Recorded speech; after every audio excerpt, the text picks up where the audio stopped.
Everyone, आज हम देख रहे हैं Lenz law and conservation of energy. ठीक है, तो यहाँ पे हमें ये देखना है ना कि लेंज लॉ जो है वो कैसे law of conservation of energy से रिलेट कर रहा है। ठीक है, तो यहाँ पे देखिए Lenz law is based on the law of conservation of energy.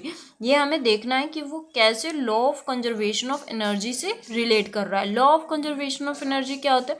आप एनर्जी को ना ही क्रिएट कर सकते हो ना ही डिस्ट्रॉय कर सकते हो, बस एक फॉर्म से दूसरे फॉर्म में चेंज कर सकते हैं। ठीक है, यहाँ पे देखिए, ये आपको पता भी होगी। यहाँ पे देखो, when the north pole of a magnet is brought near towards the coil.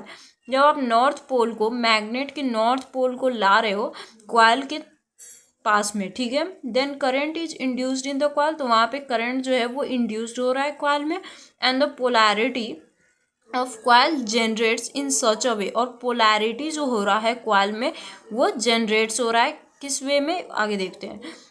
In such a way that which oppose the motion of the coil, ऐसे इंक्रीज हो रहा है उसमें पोलैरिटी कि वो दूसरे क्वाइल का जो है ना वो मोशन को अपोज कर रहा है। That is the experiment of EMI। We have to do some external work to move the magnet, यानी कि यहाँ पे हमें कुछ एक्सटर्नल वर्क लगा के उसको मैग्नेट को मूव करना पड़ेगा। ठीक है, क्योंकि वो मोशन जो है क्वाइल का उसको अपोज कर रहा है। ठीक है ना, तो अगर हमें मैग्नेट को मूव करना है तो एक्सटर्नल वर्क लगाना होगा मैग्नेट को मूव करने के लिए अगेंस्ट इंड्यूस्ड EMF, जो कि इंड्यूस्ड EMF के अगेंस्ट में लगेगा, क्योंकि इंड्यूस्ड EMF जो होता है ना वो अपोज करता है मैग्नेटिक फ्लक्स को। ठीक है, मैग्नेटिक फ्लक्स को यहाँ पे देखे थे ना हमने, अपोज कर रहा था मैग्नेटिक फ्लक्स को जो कि लिंक्ड था क्वाइल से। ठीक है, तो यहाँ तक हो गया, आगे देखते हैं।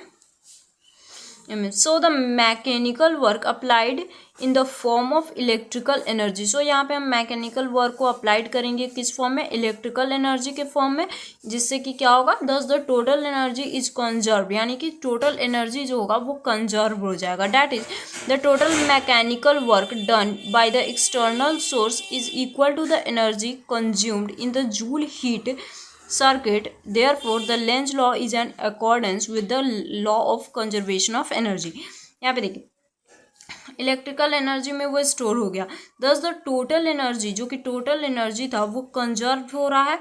इससे कि हम बोल सकते हैं जो टोटल मैकेनिकल वर्क था जो कि डन किए थे एक्सटर्नल सोर्स से, वो इक्वल हो रहा है जो कि एनर्जी कंज्यूम्ड हो रहा है जूल हीट सर्किट में। मतलब एनर्जी कंजर्व हो रहा है, यानी कि जहाँ पे भी एनर्जी कंजर्व होता है उसे हम वहाँ पे हम जूल हीट बोल सकते हैं, तो जूल हीट सर्किट में। ठीक है ना, देयरफॉर वहाँ पे बोल सकते हैं कि लेंज लॉ जो है वो अकॉर्डेंस रख रहा है law of conservation of energy से।